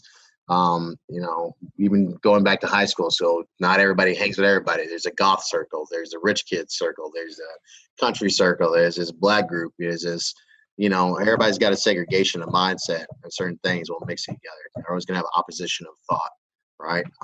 I guess that's what makes us unique, but also cripples us, because some of us won't open our minds to different stuff, and some of us don't want to deal with some of the issues that go on. But when you see little awesome achievements like that, like you say, the National Guard taking the knee, even the sheriff in Flint, Michigan, he had taken off all his riot gear and had his police psych off his riot gear, and he said, "Let's not turn this into a protest. Let's turn this to parade." And they marched with them, walked with them. And there's probably some other great stories that they're probably not putting in the media that's going on left and right. They even had a march down in Georgia and everything on the Capitol Hill and on the governor's building, and they had some talks down there. Like I said, it's good side and bad side with it. But again, are they going to see some epidemic? Of course, there's going to be something going on somewhere. It's going to happen. Whether it's going to be a natural disaster or it's going to be by somebody else making a horrible choice. I hope it's less of it, though. I hope this is the generation that follows that starts knocking these walls down. I'm hoping this protest is the ball that gets going. As Kemp just now gave that new hate law, basically, from all what's going on and everything. So start changing some legislations in some states and everything too. That's a good step, and hopefully it starts bringing better training to the military, to the police officers. That's probably not me saying, but again, I hope it also gets into eyeballing what's the source of why there's some issues in that area. The poverty and the drugs and the issues, and hopefully they start looking at that and start helping out. and helping with like inner schools and, higher literacy across the nation, 75% for blacks. Because interpersonal schools and inner city schools, they're not getting the right funding, right? That have a lot of issues with also a lot of black fathers going to jail because of the habitat they live in, because of the situation where they're going to be forced to either sell drugs, get involved in gangs and stuff like that, right? There's a lot of interpersonal situations that need to be handled that would give a more ripple effect of what we're trying to do, but it's got to be tackled. So if it's hopefully this is the first ball that starts rolling again to the next stage to help out poverty, help out literacy, start changing our culture, our mindset. Because till then, they're going to see the same thing or see something else. It's going to get worse. Yeah, I mean, it kind of feels like right now we're kind of going through like the next civil rights era. Like, you had like the 60s with the Civil Rights Act and stuff like that. And like, I'm not going to lie, man, like, and I know if anyone's listening to this who doesn't agree, there's probably going to be some thumbs up on. It's always going to be somebody disagree. There's going to be some thumbs down on YouTube or whatever. But watching those Confederate statues come down, nothing. I'm telling you, it just makes my heart be like, I'm so happy. Just explodes out of my chest because, like, everyone's like, that's my heritage, and like being in Iraq, right? Like Jon Stewart said it best. He was like, when they were pulling down that statue of Saddam, do you think anybody was like, wait, that's my heritage? like, don't tear that down. And I think people also forget that like those statues weren't built during the Civil War. Those were built during Jim Crow. They were built to be like, hey, we know you're free now, but just so you know, we're going to kind of hang this over your head. We're watching you. Well, you got a lot of people that's gonna. You got, like I said, you got your different groups that can argue like, oh, it's Southern history. Or no, it's Confederacy and it is racist, and they're like all belting about that. There's also black groups, the Sons of South. If you ever looked them up, a lot of actually blacks that served on the Confederate side that actually are against the Confederate flag coming down and everything. But again, overall, we know the time that was put up there was actually, one of the buildings was like in the 1950s or so. You're like on Capitol buildings, like the only flag should be flying on there is the United States flag. We understand what that was set for. It was a set tone for, Southern racism and everything. But you got a lot of people who are going to argue against that. But again, even General Lee, if you look it up, he said that there shouldn't be any kind of records or anything about this war, again, because it's just going to repeat history all over again. It shouldn't be written in history at all. It should be gone away. So, two sides, the North and the South, fighting. Well, it's like domestic terrorism. It was, like there's people being like, no, like we're gonna go against our own people in the United States. You know what I mean? It's like we don't have like a Timothy McVeigh Oklahoma City bomber statue or a flag for him. And I'll tell you what, man, I don't know if you remember this, but to this day, it's something that I'm like in my soul, I'm embarrassed about because I did not know. I remember we must have been sixth grade, because when we got out of elementary school, we went to different middle schools. And that first year we hung out, we still hung out a lot, but then, you get older and like, you meet new friends at different schools and stuff like that. Yeah. But I must've been in sixth grade and we got to I took wood shop and we were making clocks. And you could go through and like pick the face of your clock. Mm-hmm. And I picked the Confederate flag because the only thing that I knew it from was like the Dukes of Hazzard that like my grandpa used to watch. And I was like, oh, that's the flag that's on the car. And so General Lee. Yeah, the old General Lee. And I remember my mom, is bless her heart, man. And that's like, I brought it home and I was so proud because like I had cut it and done everything. I like screwed the watch face in, and she was like, "What is this?" And I was like, "What is the Dukes of Hazzard?" And like she was like, "Okay, we're gonna put this all the way in the back of this cabin." Put pictures in front of it, just yeah. She's just like, no, like that's not a good flag. And I remember her kind of like explaining it to me, and I was like, I didn't know. Like I had no idea. I've only seen it on like that TV show, and like. I think like Leonard Skinner had it or something, like some fever, you know what I mean? I had like no clue. So like to this day, that's something that like I just have like a shame and like the pit of my stomach for being like, yeah, this looks cool. You know what I mean? But, well, like I did want to ask you too, being somebody coming from the military and having the background that you have. And again, when we're kind of talking about order and, you had mentioned, like the literacy rate and in inner cities being, so incredibly low and like we need opportunities there. Like for me personally, I am a fan of, and I hate the name of it because I don't think the name says it correctly, but I'm a fan of like the defund the police movement, where like let's take a portion of that money and put it into social systems, right? Like I was talking with your wife about it, but like Kevin Hart has teamed up with Chase Bank and he's going into inner cities and teaching entrepreneur classes so that these kids can get lessons of how to start a business and things like that from someone that looks like them, because if you're, I'm Arthur, I'm the, 75-year-old white businessman. Let me come down to, Mobile, Alabama and tell you guys how to be successful. And they're going to be like, get out of here. Like, I got to show that part quick. Be used that for real quick. I'm sorry. No problem.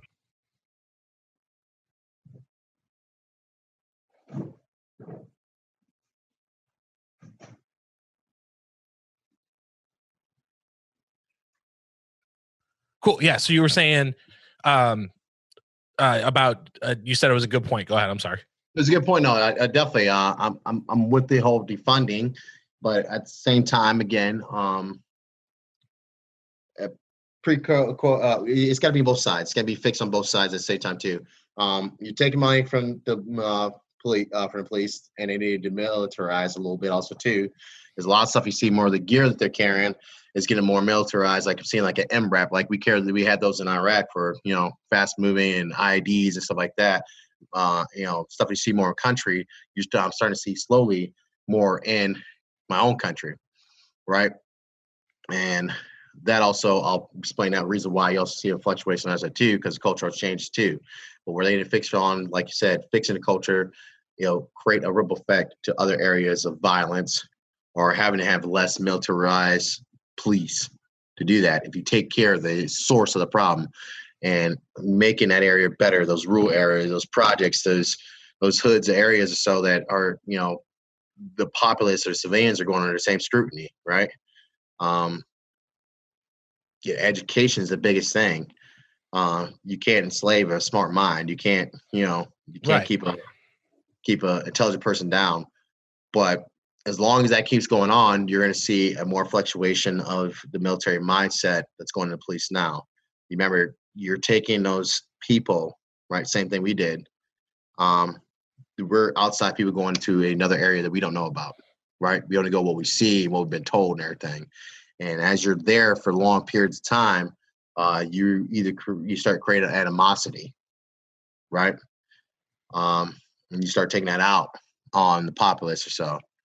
And because that area is already rural and they're kind of setting that tone and situation, that's how they're going to react and how they're going to react to you, you kind of see those problems or so. So it's going to have to start with inside the community first and start building that up and definitely take away from the militarized police.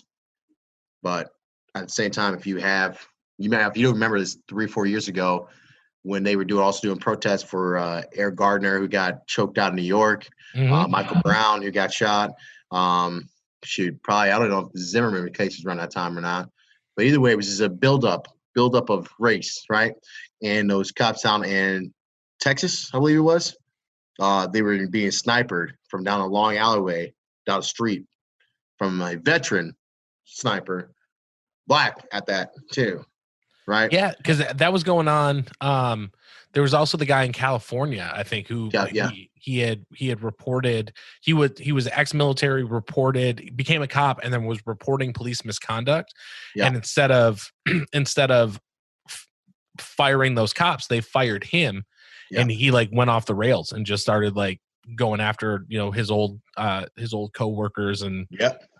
Yep. And so even when they started changing up also for carrying AR-15s in vehicles, so was also the bank job, if you remember that, that bank shooting with those 3 guys, like they were Russian or so, and they had a full-on kit top to bottom. They had to scramble to local gun stores to get rifles to bat against them. They only had 38 specials, shotguns, and that's about it. And it wasn't until like SWAT later on were the only ones that had AR-15. So the culture also changes the way that you're going to have the police engage, right? Just like the military, they're going to respond and incite more force and rules and regulations, standards, if the area continues to get worse and worse and everything. So like Chicago, we'll bring that up. 18 people killed in since what, 60 years, 1960, 18 people killed in 24 hours. Mm-hmm. 24 hours. And the reason why police weren't in there is because they were taking care of the protests. We even talk about the Seattle shooting during the protests. When two people got into it and shot each other. Somebody fired into the crowd in Detroit at one of the peaceful protests there. Yeah, but the police couldn't even get in there to help the people. Two other assailants had to go take them to the hospital because the protesters were keeping the police officers also doing their job.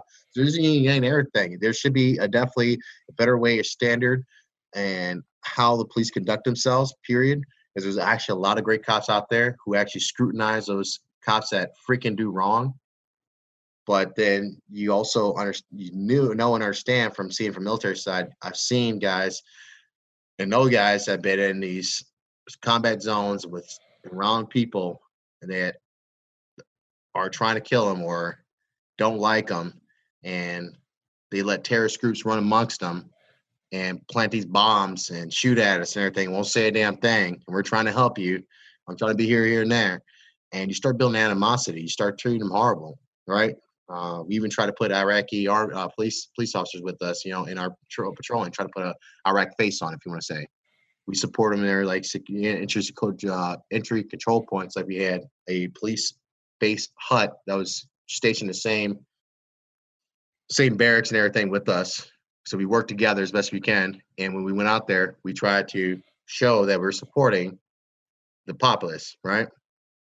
But again, we still had issues with the populace not liking us, not wanting us there. When let people work amongst them to plant IDs, kill us and everything. And so same thing, you look at these police officers, they go into an area that they're not from. They get a glimpse of it. They think that's how all it is.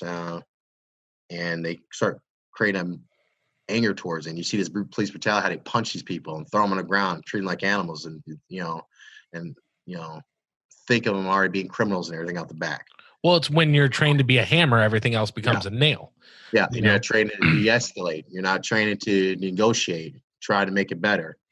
Well, and I think, like, for me, so Camden, New Jersey fired their entire police force and then rehired, and they had stricter qualifications to join the force, right? Got to start from inside. Right. And then they took that money, because my whole thing is if you personally, I've never lived in an area where I'm like, oh yeah, it's probably a good thing that the cops have a fucking tank. There's what I mean? Like, now I haven't lived a lot of places, but I've been in the band. I've traveled around. I've never really been somewhere where I've been like, man, I really hope the cops have an armored vehicle that can just blow this house down if it needs to. You know what I mean? So, and part of me thinks also, like with every other budget, right? If you don't spend that money in a budget, you don't get that money back, because they're like, oh, you don't need that money next year. So it's like, oh, well, let me buy this tank. Let me buy these 3 armored vehicles. Let me spend this money to show that we need a big budget, so we get more money coming in. Where I really think that, I like to think of a world, Kara's a social worker, right? So if there's a domestic violence call, instead of sending, 4 cop cars, let's send 1 cop and a social worker. And that social worker can be like, okay, guys, let's try to mediate this. And then if it gets out of hand or someone needs to be cuffed, you've got that 1 cop there, instead of being like, let's just send, 4 cops to bust up whatever they're doing. Or if it's a homeless person with a mental health issue, do we need, 6 cop cars? I feel like cops have too much stuff to do. And if we take some of that money and we invest in mental health programs, we invest in entrepreneurial classes, if we invest in, if we invest in job training, stuff like that, you know what I mean? You mentioned Chicago, and it's like you said, man, if you don't have a system there, right now the only system is the in a lot of places is like, the school to prison pipeline, know? So if you don't have those opportunities, just like you said, like, well, man, I don't have the skills I need to get a job, but I know where to get drugs and I know where to sell them. I know how to make money. I know how to file, I know how to file a serial number off a gun and sell that to some dude who's going to use it for something shady. You know what I mean? Yeah. And so it's like it's hard. It's hard to judge on both sides, even with the military, even with the police. So, reasons that you see a lot of these situations that you see a lot of police officers crowd quickly the situations. A lot of them cities, they take away the partners, right? Usually some places run with two partners, so some people don't. Sometimes they go into a situation and the first person in the area is supposed to respond and help out, this and that, and I know they communicate and everything, but it does look overwhelming because from outside perspective, it's like, that's too much, especially like it should be for that one person. So they definitely, when they arrive on scene and say, hey, you got it, let's go, I'm going to go back to this area.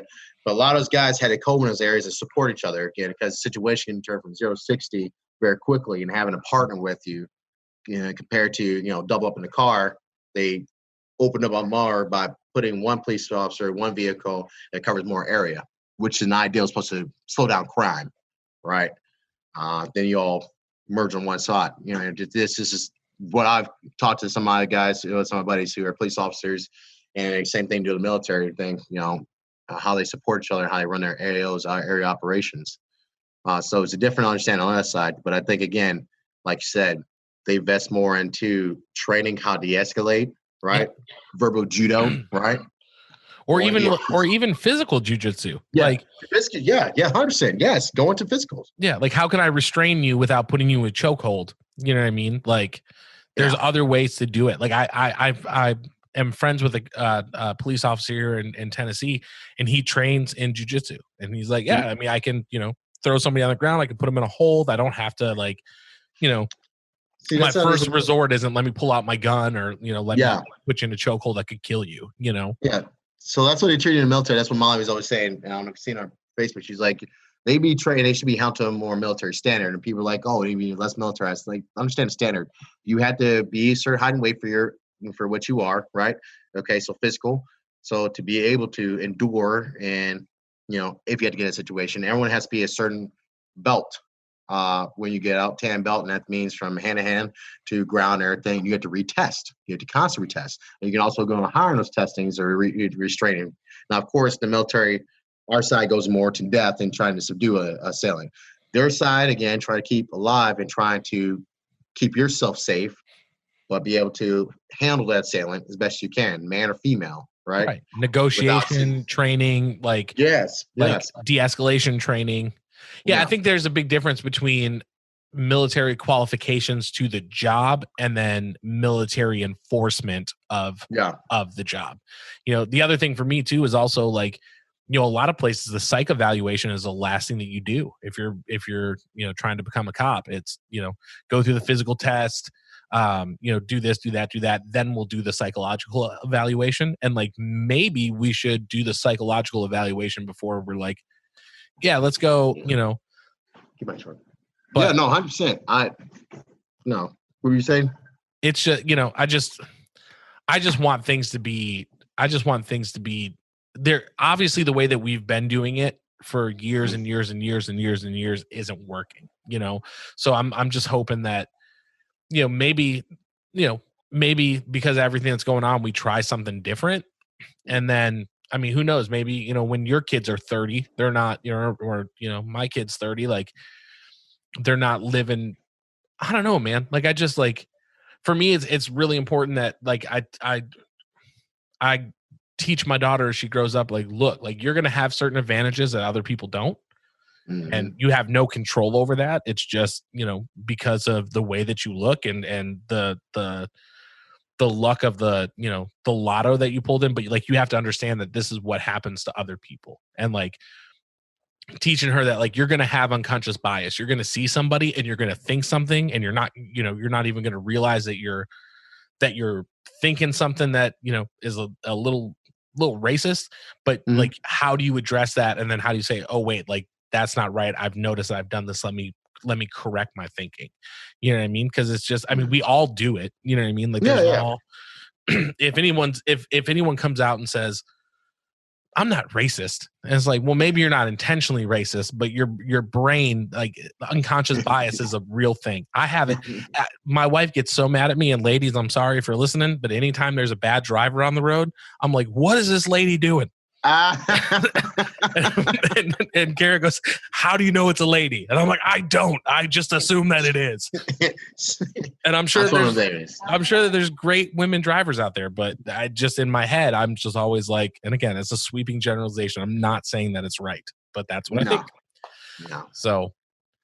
No, but no, I agree, man. Like I said, it's, you know, until like those interpersonal or inner problems are really attacked and handled, you won't see that real effect for those other outsides. It's a layer of like an onion. You mean? Until we get the deep source of it, the other sides are not gonna get better. You know, you keep on battling little ones if you want to keep trying to work yourself in. Like I said, police brutality. I'm glad we looked into that, and I'm glad there's a lot more going on. I'm glad there's more fuss about it. But again, when we think is also when we say the Black Lives Matter, all lives matter. So again, I told you about the 18 deaths in freaking 24 hours. You know, that goes to show with even just taking a certain governing base out of an area, how much chaos go into there. There's a lot of people that want police officers. Here again, we just want them to be more proficient. Oh yeah, and I mean, I definitely want police officers, but I want better police. Like, dude, if you're only making, like, can you imagine having that job and making $40,000 a year? That's it. Some of 34, 32, dude. They get even worse. Some places they got to use their own vehicles. They get 28,000. They don't get uniforms. If you look at some of these police officers, they do a lot of crap jobs for a lot of crap pay for a lot of important shit that we don't want to deal with. Yeah, and then you think about, like, you know, cops can make really good money if they work overtime. So then you're like, you've got these people who aren't, you know, not all of them are as trained as they should be. Everyone is the enemy. And I've also worked, you know, 18-hour shifts the last 7 days in a row. You know, so that's my thing is I definitely don't want to, and that's the whole thing. Like, defund the police for me doesn't mean no police, but my point is let's have other social services that can take care of, you know, homeless, mental health, you know, job training, stuff like that. And then we don't need a huge police force if we invest in the community. That's right. Like if Chicago, if the South Side of Chicago right now, if that had those things in place and those investments were being made, would we see 18 deaths in a 24-hour time frame? You know, it's that's investing in those people. That's in changing their lives also too. Again, they're reacting to their habitat. They're reacting to their situation. And so as long as, you know, like I said, this behavior is going to be taught, you know, as long as that keeps going on till that's changed, you're going to, if you ever see that kind of mindset, you're going to see that kind of death, you're going to see that kind of violence, period, until somebody intervenes and starts changing the inner part. That's education, putting more security out there if you want to say it. So taking a lot of these other buildings that without being alcohol or so, take those away. I mean, we could take, you know, make more community centers where it's safe for kids to go to, be able to learn, to be able to do other things in life and read more, or be able to learn a different trade or anything when they get older, so they can be marketable. But until that changes, you're going to just have this constant violence, a constant mentality. Yeah, it's like, you know, everyone has kind of been up in a fuss about like the word like defunding the police, but like we've been defunding schools in these areas for years. We're taking that money and putting it someplace else. Like, where's the argument with that? You know, and like, and that's the thing is like, you and I, we were fortunate enough to live in an area where like we had good schools, but like I can't imagine. I mean, we went to school on you know what is essentially a college campus. There's, you know, 4 buildings, and you had to go through, you know, each one. And I mean, there were so many kids at our school. But can you imagine like if you and I were in a class with 25 people, you know, 12 books, and a teacher that made no money? You know what I mean? Like we could be totally different people. You know what I mean? Yeah. So. Yeah, I give that to my dad too, man. Because again, where he came from is Mobile, Alabama, man, and they're 4% of violence.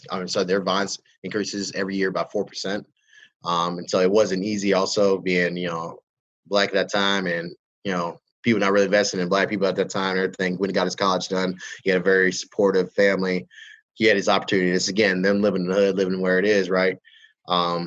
They gave opportunities up to me. You know what I mean? And a lot of sacrifice and hard work and everything too. A lot of people don't have that opportunity. And so just like you said, I agree, it's about your opportunity to get, but now it's kind of looking back, what are you doing to help out the next? Yeah. And I mean, I think that's the goal of every generation is to, be better than the last, you know what I mean? And that's that's really what's been getting me through is like, you see places like Louisville that have banned no-knock warrants that are going to stop people from getting shot in their home. When the cops just, you see places that are banning chokeholds that are shown like over and over and over again to like, hey, if you put somebody in a chokehold, they're probably going to die. If you like, you know what I mean? Like there was that 17-year-old kid who, I think his name was Elijah McCann, and he was going and, he's a vegan. He was going and playing violin for cats at the animal shelter, and he was walking home from the store with an iced tea, and they were like, "What are you doing?" And put him in a chokehold. And the thing that broke my heart about that was this kid was like, "I'm not one of those guys. Like, my name is Elijah. I'm an introvert. I don't mess around with guns or drugs. I just was going to the store. Like, I have my ID." And they were like, "Shut up." Like, you know what I mean? So it's like if that is the standard right now, like you can just be like, "Shut up." You know what I mean? And you're having to be in a position where like you're like, "Please don't kill me. These are all the reasons I'm not a bad person." It's just like we got to do something different, Well, that's what you're saying. Like you said, you're saying. Oh, sorry, kept going. No, like you're saying, they're automatically training to do those quick, forceful maneuvers like that, putting a person in chokehold. Period. Like Eric Garner for that kid, of course, that's definitely not a situation. And George Floyd, everything, somebody sitting on the back of their neck, that's not trained or anything, but that's a forceful act that you shouldn't be using at all. And being a police officer, you shouldn't be doing it. You shouldn't be putting any kind of chokehold. So I don't care what it is. If you can't get their arms locked down and this and that, and you're putting a maneuver of someone that cuts off the blood to carotid artery. Oh, yeah. 30 seconds, you knock a person out. 30 seconds beyond that, you're cutting off air, oxygen, and blood flow to the brain. Yeah, I've said that on the show before, but like if that was you and me and you had your knee in my neck for 8 minutes and I died, they wouldn't be like, "Well, listen, Martin, we're going to fire you and we're going to do an investigation." They'd be like, "Yo, put your hands behind your back. You just murdered somebody." And so I think that's like, we need to train them that like, look, dude, you're not above the law. And also you're a civil servant. Like you need to understand that like you work for your community. You're not there to, be like, how many people that I interact with in a day can I put in jail? So yeah. But I don't know, man. I just, we'll go ahead and wrap it up. I know, I've got some things to do today, but I wanted to say thank you so much. Like, these aren't easy conversations for people to have. And I'm sure that there's a lot of people that are listening that are like, hey, maybe they agree with some of it and maybe they don't agree with any of it. And I mean, I know even you and I in conversations that we have, there's not things that like there's things that we both don't agree 100% on, but the fact that like you're willing to come on here and just, talk about these things and we can have a conversation about it, I think is a big part of it. You know what I mean? So I really appreciate you doing it. I wanted to tell you I love you, and would you come back again down the line? Definitely. When you hit the 30 or 24, how about that? Would you ever 24? You got it. All right. Well, stick around for me. I want to talk to you when we're over. But guys, thank you so much for checking it out. Again, episode 20 in the books. Martin Ross, one of my best friends, man. Thank you so much for being here. I really do appreciate it. Thanks. Appreciate it. All right. We'll see you guys next week.